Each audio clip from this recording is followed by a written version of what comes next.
welcome to Social Buzz Extra here on Global Television. You know how we do it, bringing you all the trending happenings on social media to your TV screen. So all you need to do is to sit back, relax, and enjoy every bit of it. I am your host, Ogotko Mobono, and we'll be diving right into the first gist. But before then, we'll go on a quick break, and when we return, we'll definitely give you other gists.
Welcome back from that quick break. I assured you that we're going to be giving you trending issues on the internet. But before we go further, I would like to say a happy Independence Day to Nigeria. Nigeria marks 65 years of gaining independence from colonial masters. So today, let's go into the gist of the day. The first one is coming from our president. We have to put him as the first person. So in his speech during the book launch in Owerri yesterday, he said there is no religious persecution in Nigeria.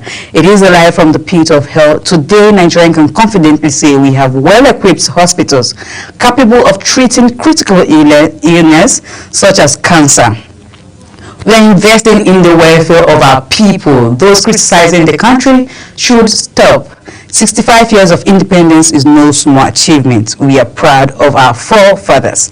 The president also went further to say, speaking at the book launch and the project commissioning event in Owerri, he was talking about how there was no more anything called, there's nothing called, persecution of religious persecution, that it is just a lie, and whoever has been carrying it all along had lied.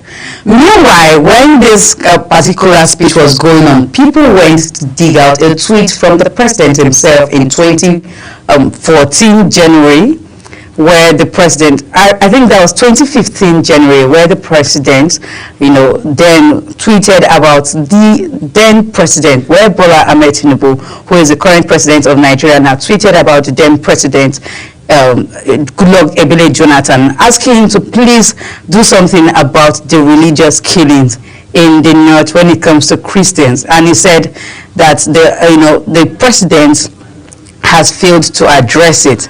So a lot of tweets came up, but I would like us to just watch the clip of this video where the president was addressing the people concerning no more religious killings during the book launch in Owerri, Imo State yesterday.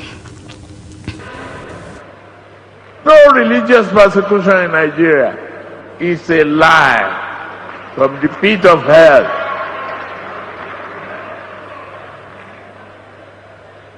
I've always believed in good governance. And since I assumed office, I focused on your welfare. Today, Nigeria can say confidently, we have well-equipped hospitals, and we can treat critical illness such as cancer and other illnesses.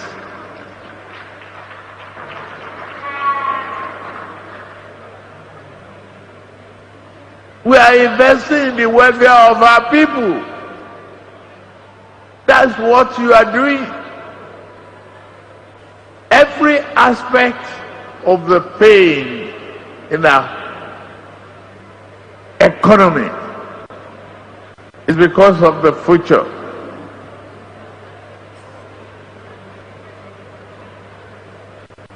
And I am giving you that confidence that right now this economy will work for you. Not for the smugglers, not for the corrupt people.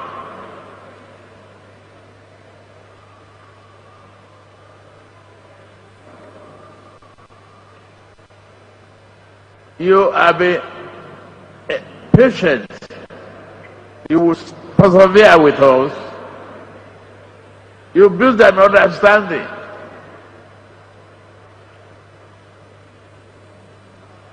I assure you, Nigeria has just turned the corner. You will see prosperity. You will have it. Those who are talking ill of this country should stop doing so. It's 65 years of independence. It's not a joke. We are proud of our forefathers.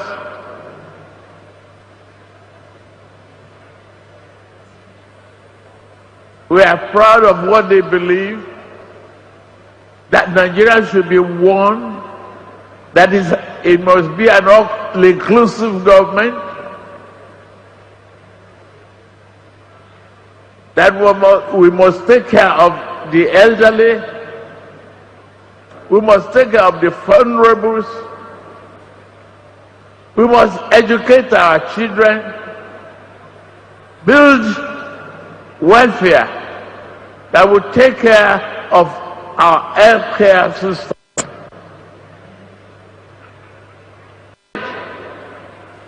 No religious. All right, we've heard from the President Bola Ahmed Tinubu, who has, debunked every claim of religious persecution in Nigeria and said that anyone who has any form of information about that, please, there is nothing like that. In case you are hearing it anywhere in Nigeria or outside the country, there's nothing like that. But guess what?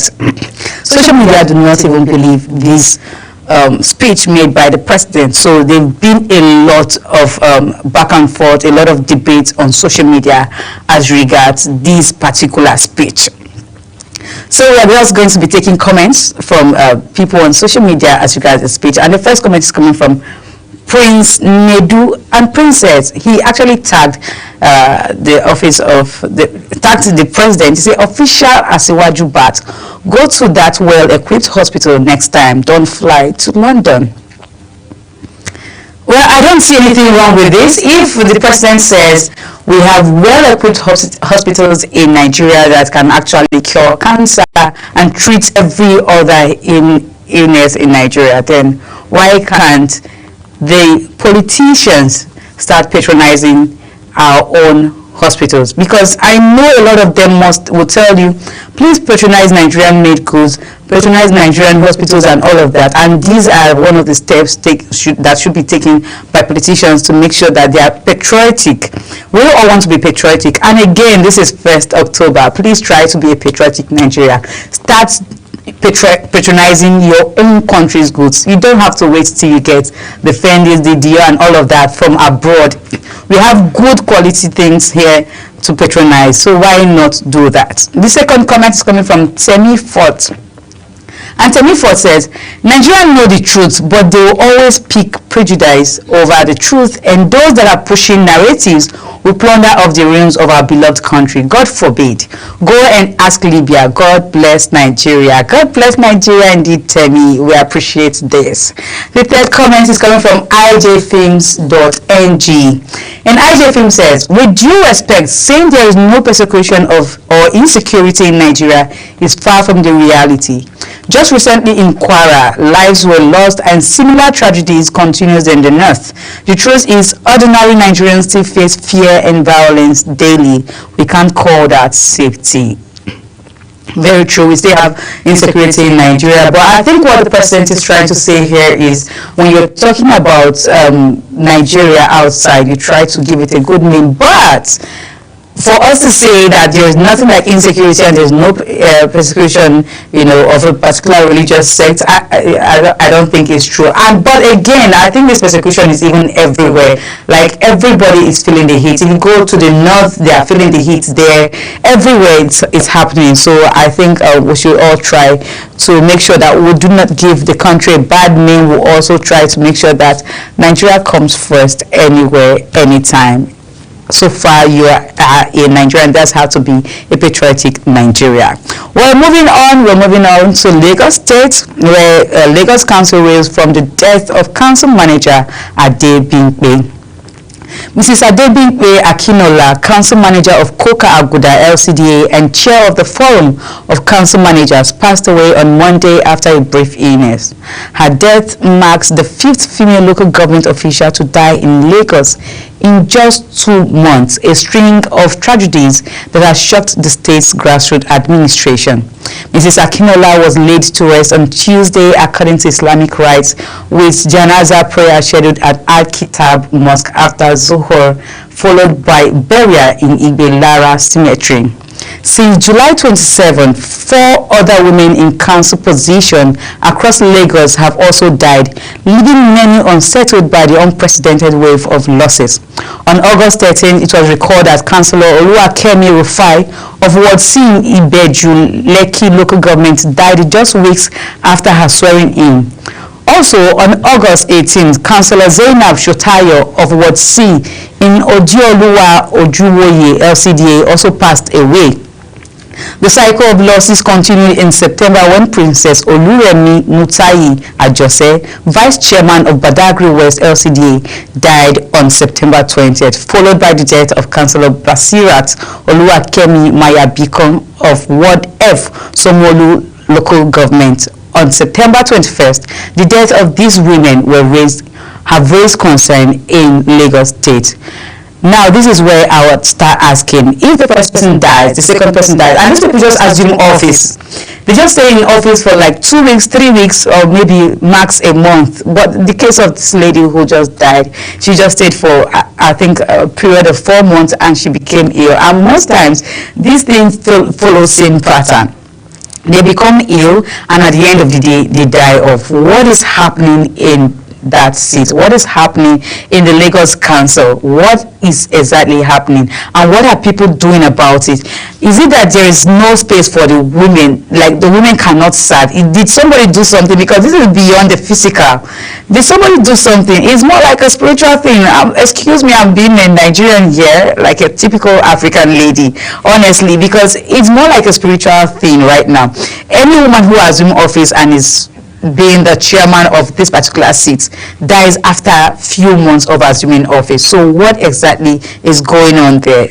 I know that maybe they might say, okay, let's do an investigation, and maybe they will tell you they didn't find out anything. Then that's when you know you have to go and pray to your God, whatever it is you said, you pray to your God about it. It's not just about winning the seat.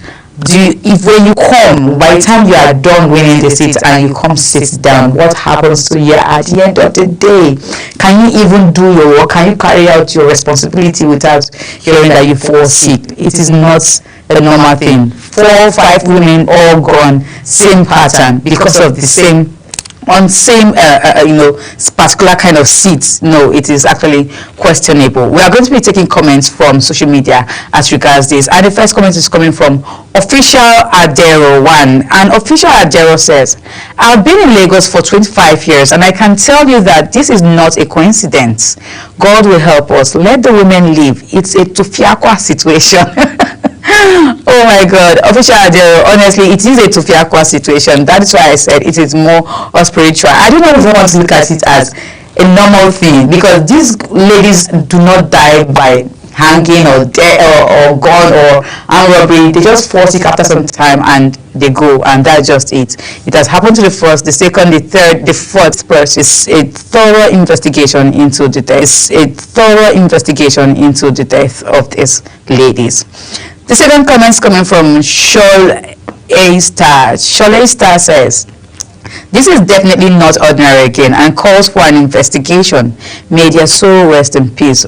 Of course, it calls for an investigation. The third comment is coming from Kufu257, and Kufu says, another one yet, their top echelons are saying it's not fishy. How can 5 women holding political positions die in months?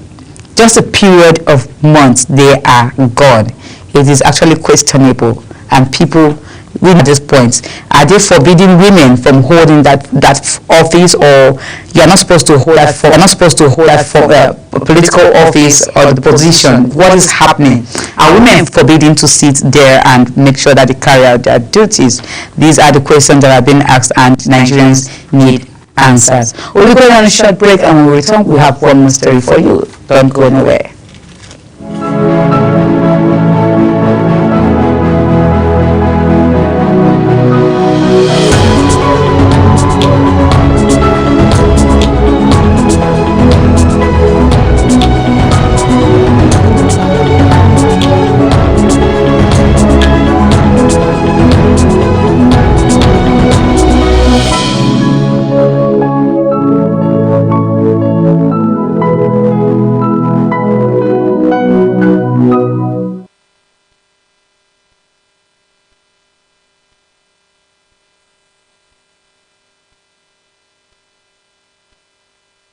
Welcome back from that quick break. I am still your host, Kumobna, and this is Social Buzz Extra, where we give you all the trending issues happening on social media, bringing it to your screen, and all you have to do is just to sit down, relax, and follow on trends. Well, the last topic for today is Reno Omokri drops jaw-dropping informations. In a post on Instagram, Reno dropped some jaw-dropping information regarding the death of some personalities. He said, Bob Marley was robbed and shot in his house in Kingston at the height of his success. Lucky Dube was shot and killed by armed robbers in Johannesburg at the zenith of his career. John Lennon, the most popular British artist of all time, was shot and murdered in New York by an intruder, and armed robbers killed the famed British Nigerian international music manager Emmanuel Odunlami in London 2 years ago as they tried to steal his fake designer's wristwatch. This information came as a result of the death of the Arise News correspondent Somto Maduagwu, who died on the eve of September 29, 2025. Nigerians have therefore found this post insensitive by Reno. How dare you post things like this at this time only because you're trying to create a form of narrative, or you're trying to prove what is not in the books? Honestly, I do not find this post cool at all. Everything shouldn't be all about politics. It shouldn't be all political. We are mourning someone. This is a young life, a life filled with talent, a life filled with hopes, and she never thought something like this was going to happen to her, only for you to come up to say things like that. Why don't you just, if you really want to say anything, if you must drop something on social media, I know it is your account, but then if you must drop something, then why don't you just say rest in peace and not even mention a name? It's better than putting up things like this. Honestly, this is a life we're talking about. We're not just talking about any chicken out there or any animal. In fact, in the country where Reno stays right now, they respect animals a lot. Then talk more of when it's a life. You don't just put out things because you just want to speak on social media. I think this is time, you know, they start controlling things like this. Reno is fond of always posting things. Sometimes even people just use their page to post things that are a bit irrelevant. What message is Reno trying to spread? What is it trying to carry out? What are you trying to say? Oh, you can be anywhere and you can die anytime. And we understand that, of course, death is actually inevitable and can come at any time, but then when it comes, you don't act like you have a heart of stone. That's why we are humans and there are blood running through our veins. You sympathize with people and not just come up here using your page to say things that are not worthy. And you know, Reno is someone that a lot of people look up to. He's also, so you know, he's a big personality, and his page, I feel like his page should actually be used properly and not just drop anything out there. Well, we are going to be looking at comments from social media as regards this, and the first comment is coming from Equitable Dio, and Equitable Dio says, "This is so insensitive. There is no need justifying the robbery now. Just sympathize with the bereaved. This is quite insensitive, to be honest." Honestly, this is very, very insensitive. Second one is coming from Chuka Ikelyong, and Chuka says, "Until you officially move yourself and your family back home, boss, you are just being deceitful." The third comment is coming from Ebido Beauty, and Ebido says, "If this was your family member or that's your wife you adore, you won't make this statement. Other people's fates always seem petty to outsiders. This post is way too insensitive. It was not necessary. Keep your demonic thoughts to yourself. I hope that life happens to you so you know how it feels." People are deeply hurt. You don't have to really know these people before you sympathize with them. When you hear, you know, incidents of death and all of that, you just try to sympathize with them, because it could be you, it could be anyone, anywhere. It doesn't knock on your door. It doesn't send you a message early to tell you it's going to happen at this time or at this date. So please, when we should also try that part of us, that, you know, that sympathy is, you know, that part that we can sympathize with people, that soft spot of ours. We don't have to, even though this person hurts you, even though the person wronged you in the past, anytime, please, let's try to sympathize with the dead. You don't post things like this. A simple RIP is cool. The parents, everyone, they're all fine, honestly. Well, this is where we draw the curtains today on Social Buzz Extra, and I'm your host, August Kumop. Now, one more time, I'm going to be wishing everyone in Nigeria and Nigerians in the diaspora a happy 65th Independence Day to us. Please, to be part of this conversation, do not forget to always use the social media handles you're seeing right here on the screen and be part of the conversation. On YouTube is Global TV NG, on Instagram is Global TV Nigeria, on Facebook is Global TV NG, and every other place. You can also watch on DSTV channel 365, on StarTime channel 276. Till I come your way next time, it's a bye for now.